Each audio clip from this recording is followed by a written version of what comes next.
Hello and welcome to the Ferret Business Podcast. I am your host, Yemmy the Ferret, aka Yemmy, and with me today is a Let's Player who also does walkthroughs. He's all the way from Scotland. It's Loopylugs Gaming. Welcome to the podcast. Hey Yemmy, thanks for having me. All of his links will be down in the description below, or if you want to wait until the end of the podcast, there will be an end card with all of his latest info on it. Also, look at that sweet card in the corner. That's right, I'm learning the YouTube ways. Loopylugs, how are you today? I hope everything's going well. Yeah, everything's going well. Yeah, just finished doing a wee bit of recording on Resident Evil, so. Ooh, that's a little bit different than what you usually are playing, right? Yeah. I put something out on Twitter just to kind of gauge, see what people were more interested in seeing. So I put a poll out with a few options on it: Grand Theft Auto, God of War, Resident Evil, and I think The Last of Us? Yeah, that was the other one I put on. So I think after that it was a neck and neck tie for all three, except for Resident Evil they pitched it at the end. Oh, really? So you're playing, which one did you say you were playing? Just the Resident Evil, the original. It's the remastered one. Yeah. Okay, cool. Yeah, the earlier Resident Evils are definitely more story based, so I can see how that's gonna fit in really well with the channel. Yeah. Yeah, no, I mean, I just picked up a copy of the Resident Evil, was it the Origins collection for like £5, second hand. So I just thought I'd just pick that up and try that out, you know. Is it going well so far? Having any problems? Yeah, I just keep dying. I keep forgetting, you know, like especially like the part with Richard. He comes out and he's been bit by the snake, and then I kind of futtered about and I couldn't get back to him in time with the serum. So I was like, oh no, that means I don't get to get his shotgun further on. Yeah. Just little things like that I keep forgetting, you know, from playing it years ago. I know PewDiePie, he was doing a like a reaction to his original series for Amnesia, and he was saying how he wished he had cut out a whole section or a few episodes of this series, that he was just stuck on one main puzzle.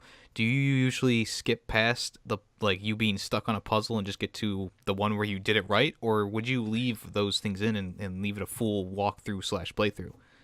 If I'm playing it kind of blind, then I would just kind of leave them in, because really for me, if I'm playing something that I've not played before, then I like to see how, especially if I'm watching, I'd like to see how someone else got to that realization as well. So kind of that thing's it's always good to leave them in. But because I'm doing I'm just kind of doing a full walkthrough. I'm trying to say, right, this is where you need to go next. This is, yada yada yada, to go through this door here, we unlock this door, but we don't go through just now, we continue on to the next one, that kind of thing that I'm doing. But it's so funny, see, because the likes of there's a part where you have, was it 4 knights, and you have to push them in an order. See, trying to remember the order is horrendous in my mind. I'm just like that.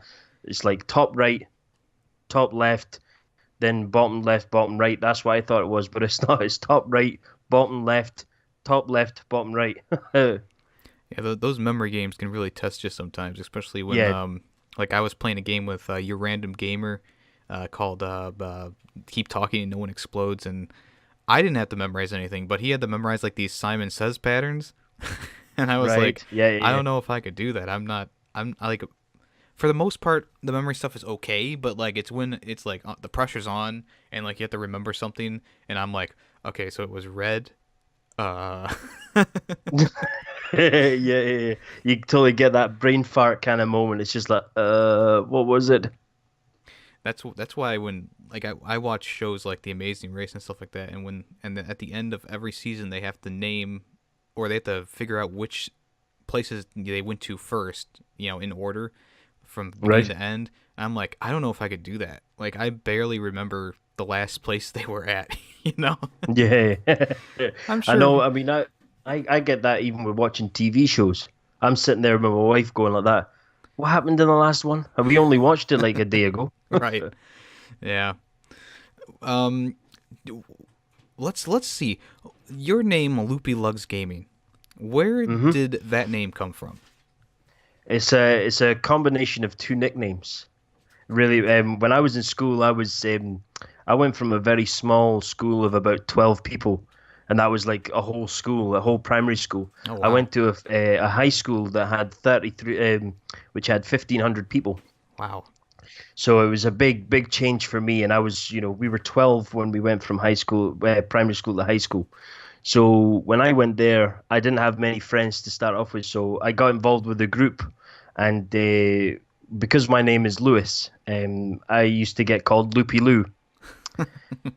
So that's where Loopy came from. But also, when I was a kid, when I was young, I had a very small head but very big ears that stuck out. So that's where lugs came from, for lugs for your ears. So really, it just came. My brother, he's called me Loopylugs since I was probably since I was about 13, 14. Huh. So I've kind of just taken it from there because it was what I got. I always got to kind of get used to being called it, So you embraced the names then? Yeah, I mean the thing is, I mean it's all kind of schoolyard kind of banter and that kind that you get. But yeah, I mean it was always different wee names here or there, and I was just trying to rack my brains and going, what am I going to call myself? Because my original PlayStation 4 is just Loopy Lugs. Mm-hmm. And then I thought, well, if I'm going to use that, I might as well put the gaming on it as well, and then just try that as the YouTube, name. So what's the difference between growing up in Scotland as opposed to the rest of the United Kingdom?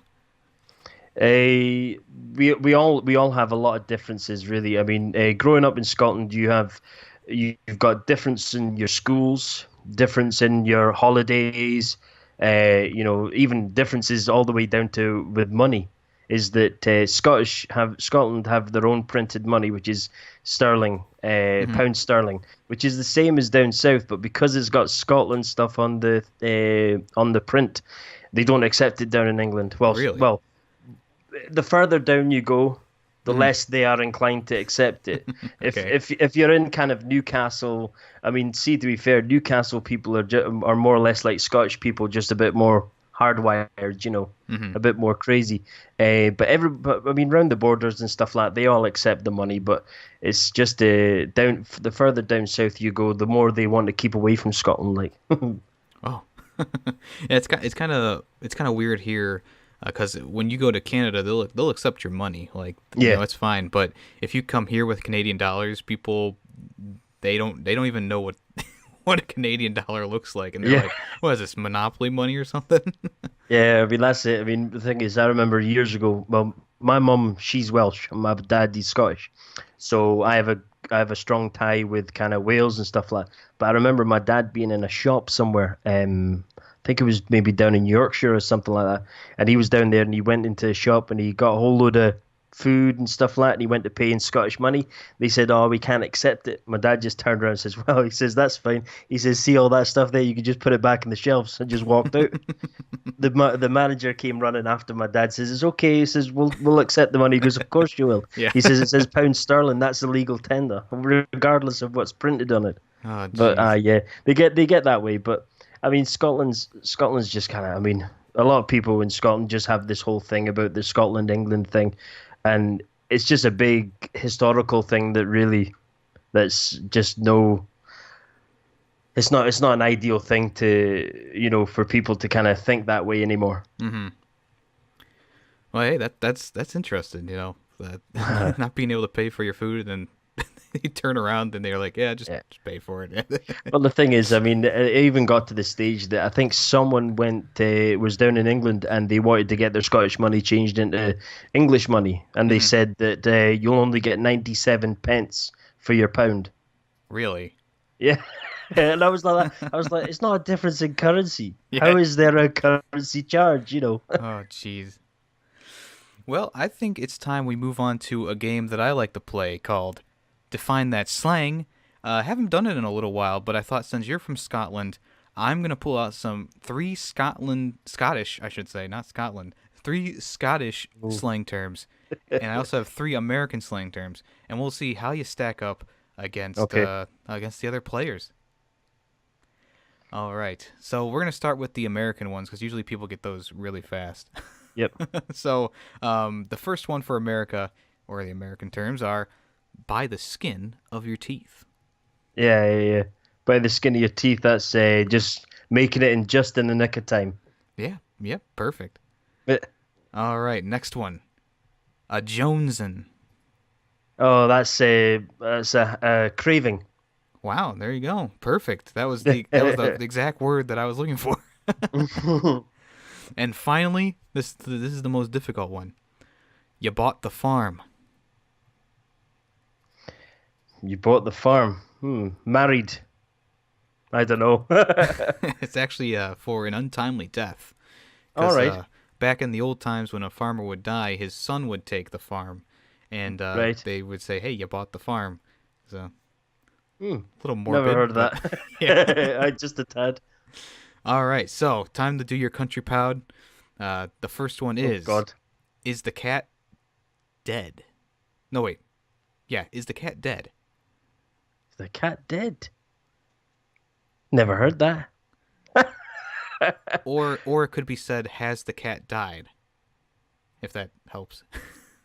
No, not really. Well, that one Nah. means your trousers are too short. Oh, yeah. No, your budgies have died. Oh, okay. That's. I think it's one of those. My wife, she says, "Oh, the budgies died," and that means that your trousers are up and you can see your socks. Oh, Or if you're not okay. wearing socks, you can see your skin. Yeah, but Um, yeah, that's a strange one. That is. yeah, that's a little weird. A lot of the spellings were like to like Scottish language, so like things like were just. It was a little bit difficult to sound out these words. Yeah, definitely. But the next one is the Boz on the slates. Your balls on the slates. Yes. Don't know. Your balls on the slates. Hey, it must be something like maybe in trouble or something like Close. that, right? It was a term for a game over in soccer when the ball would land on a roof and you couldn't get it down. Oh, yeah. With the old leather balls, because they wouldn't bounce. They'd hardly bounce. So if you got it, and also a lot in the old days, they were all kind of flat roofs and stuff as well. Oh, wow. Yeah, I guess you were losing lots of balls. Yeah. That's a strange one too. Balls on the slates. I was All right. thinking that it might be like you might be in trouble, so your perennial balls are on the slate. The last one for today is do your dinger. God, where are you finding these, man? Do your dinger. You maybe it's you're doing my dinger. It means maybe it's that you're doing my head in. I don't know. It says the description says loudly express disapproval.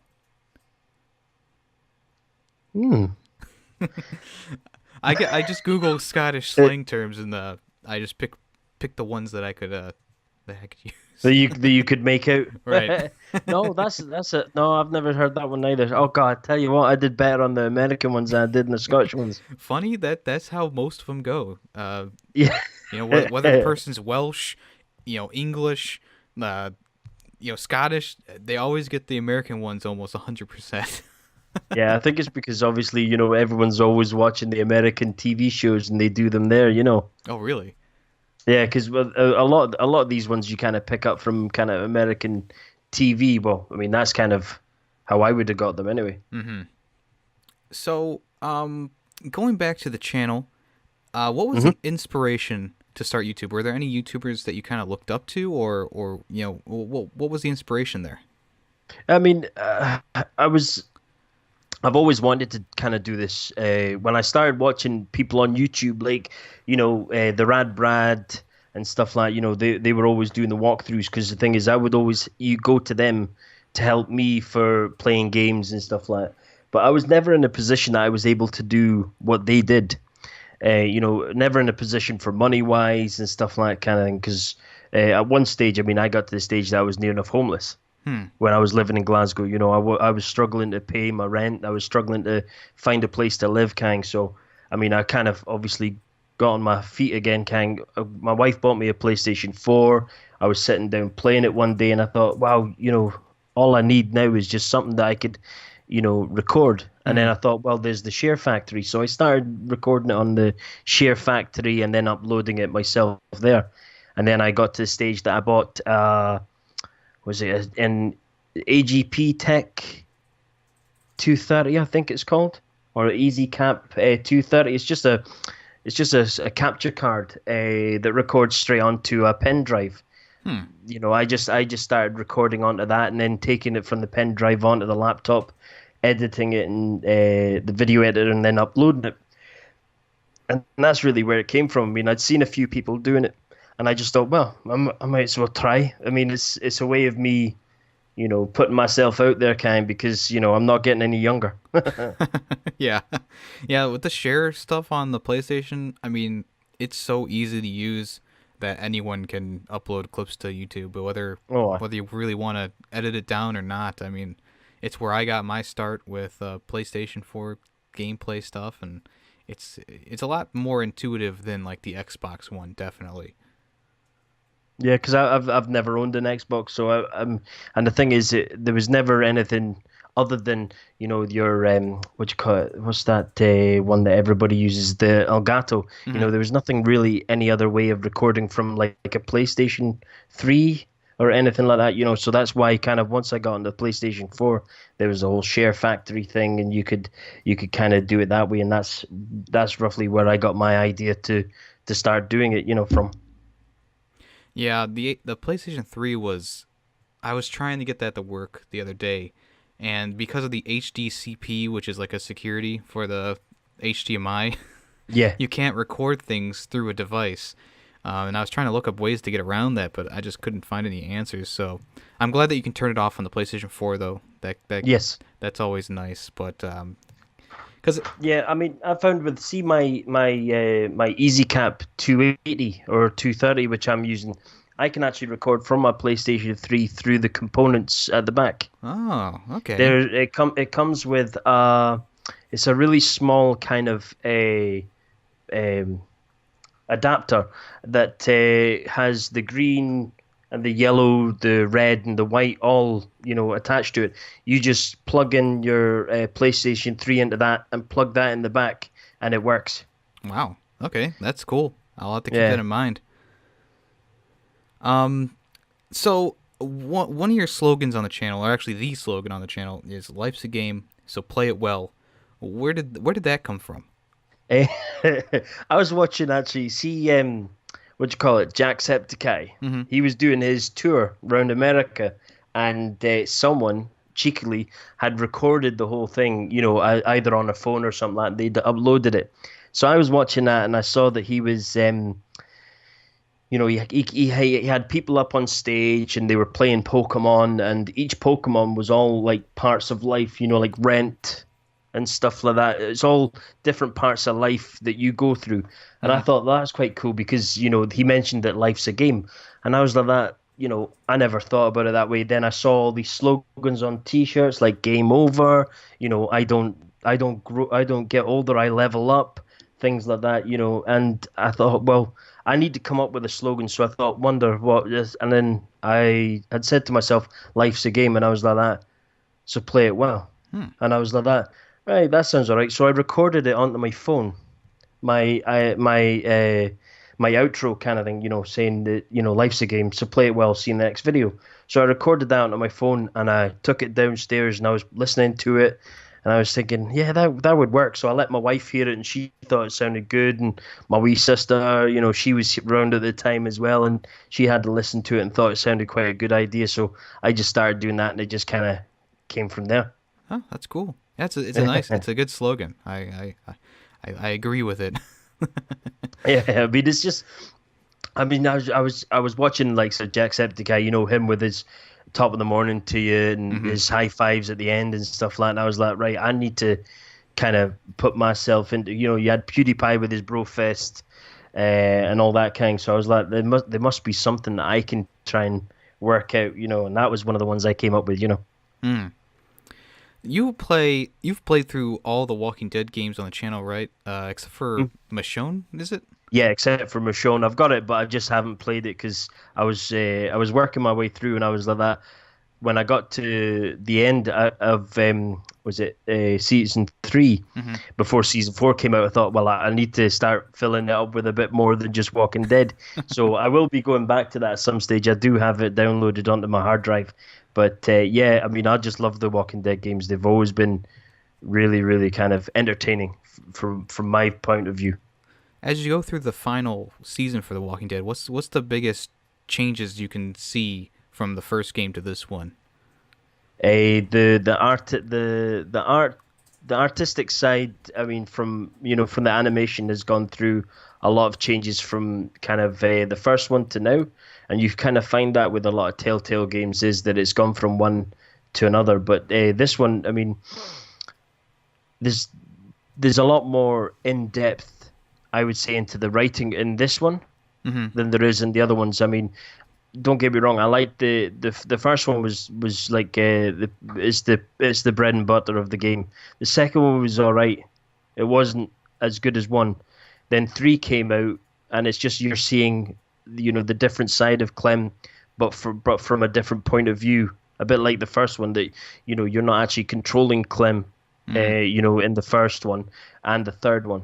So you're kind of seeing how everything that you have done is kind of changing her, and up until this season, it just seems like it's kind of going really well at the moment. It's the animation is good, the writing is really good. I'm just hoping that they can keep that up for now with Skybound taking over rather than it being Telltale. Right. Yeah. Yeah. Do you have any other fears for the change in development?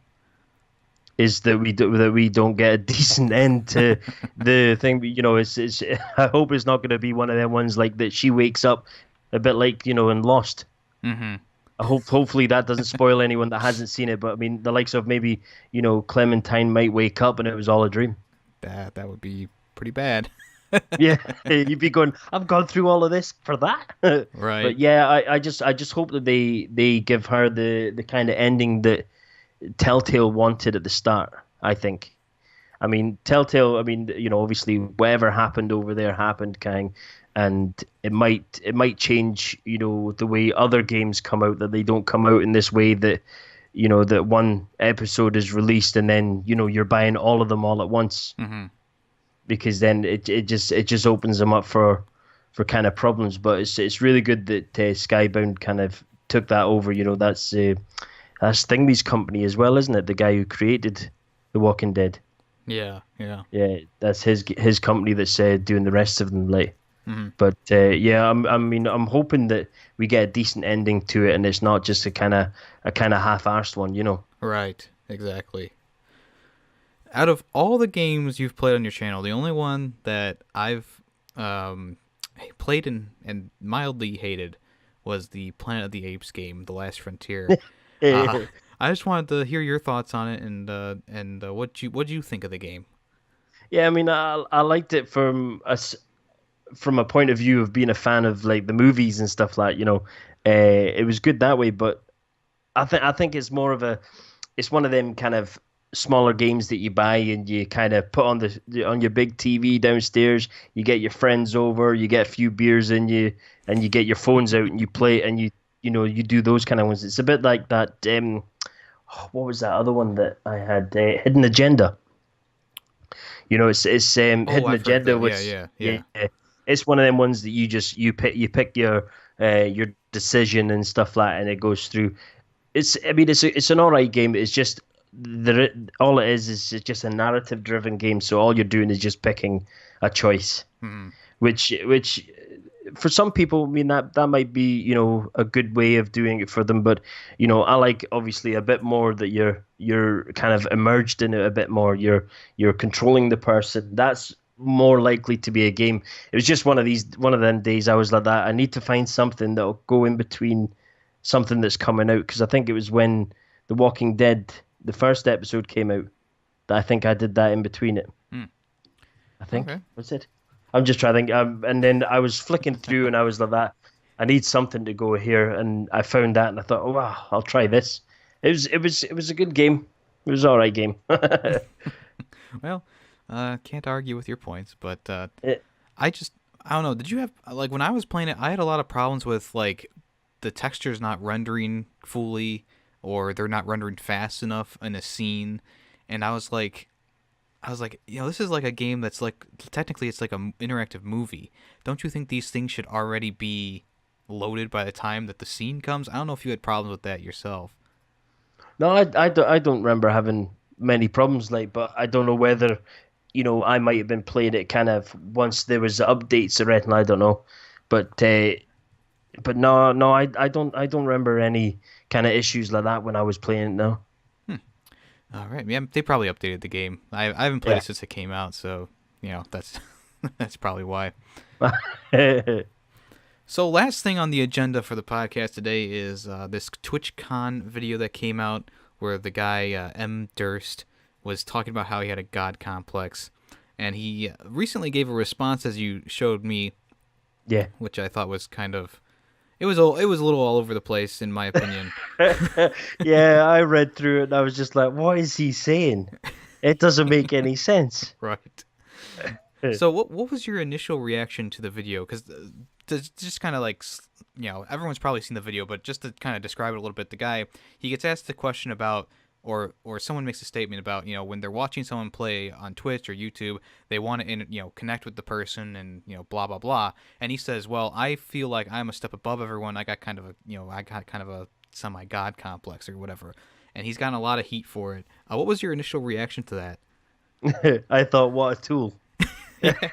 First and foremost, if you're a streamer or if you're on YouTube, your bread and butter is the people that watch you.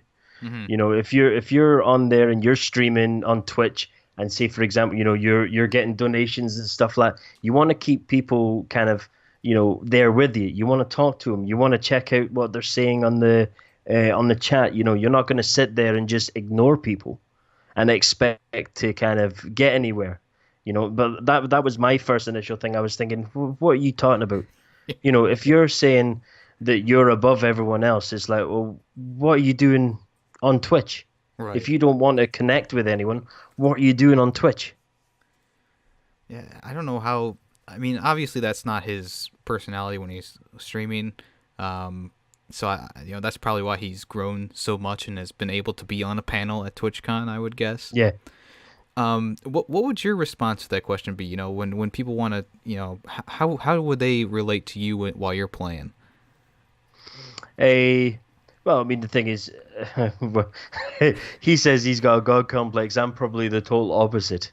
I mean, I'm one of them ones that if I was playing a game live streaming and say, for example, I got to a point that I didn't know where I was, I'd be definitely asking people to help. Mm-hmm. If anyone that comments on any of my stuff, they want to reach out to me, send a message on on Twitter and stuff like that, I'm always ready to come out and talk to people and help them and stuff like I've never been. I don't think I'd ever get to the stage that I'd think that I was above everyone else, because when it comes down to it, you're doing something that's on a platform that's there to connect with people. It's the kind of social aspect of it, is that you shouldn't lose that. Yeah, definitely. I agree. If you got big enough to go to any cons like that, like TwitchCon or something like that, and talk on a panel, I mean, what would you want your forum to be like? With there's Boogie2988 who was on a panel, I believe it was last year, and he was at I forget what con he was at, but he was on a panel for I'm forgetting what he was on the panel for all of a sudden. Right.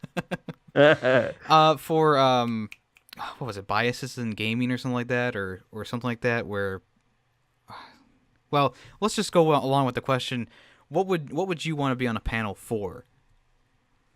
Well,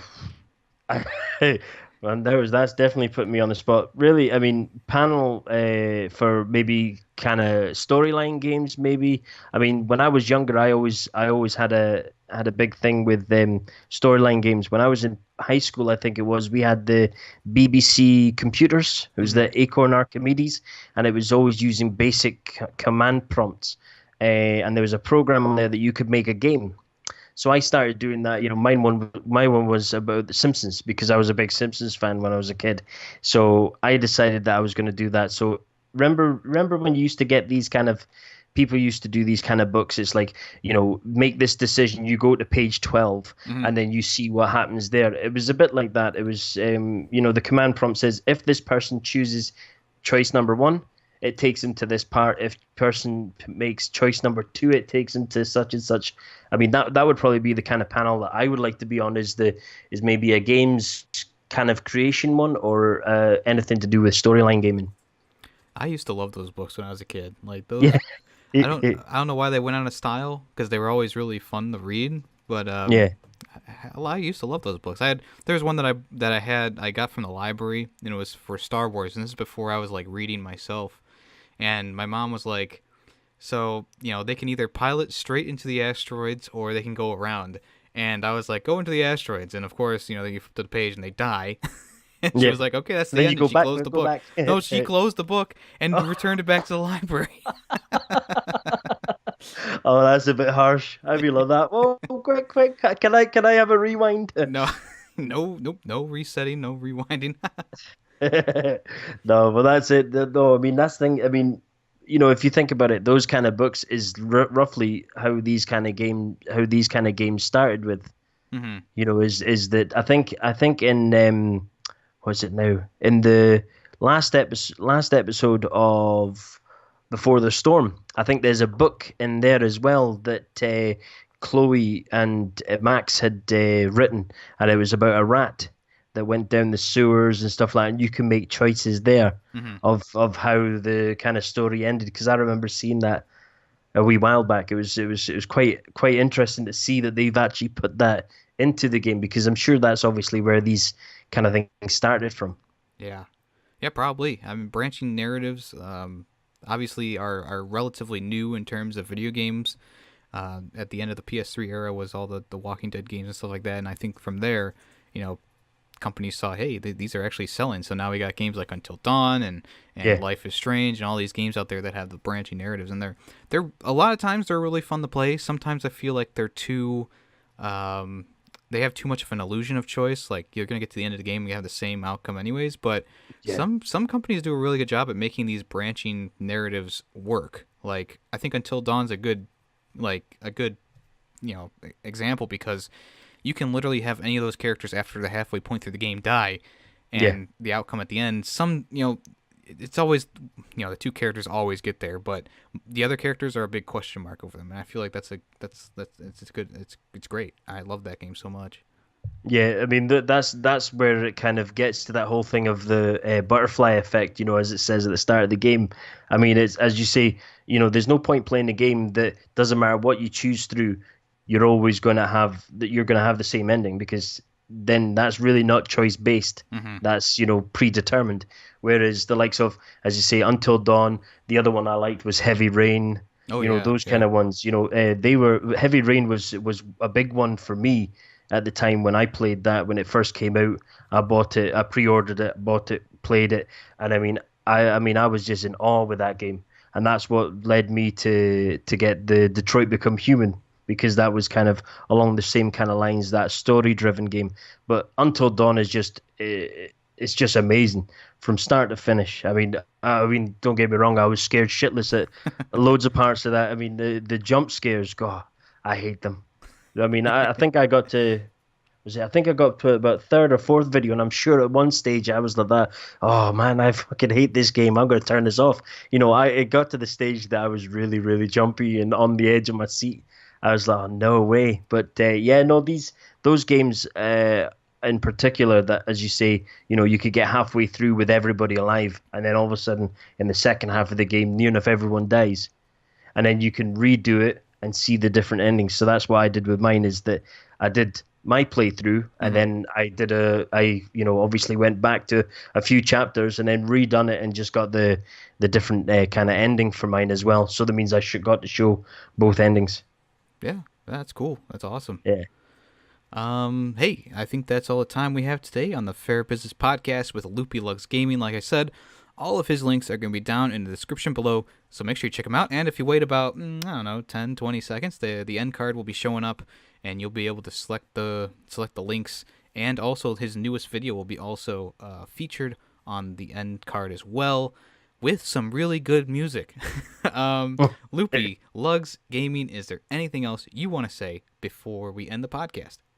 No, I just say thank you for inviting me on here. It's been a blast. I've always wanted, when I've watched a lot of your stuff, I was like, oh, I always want to just get my chance to come on here. So I'm very thankful. Was it everything you ever dreamed of? Oh yes, that and more, Yemmy. All right. Well, hey, I am your host, Yemmy the Ferret, and this has been another episode of the Ferret Business Podcast.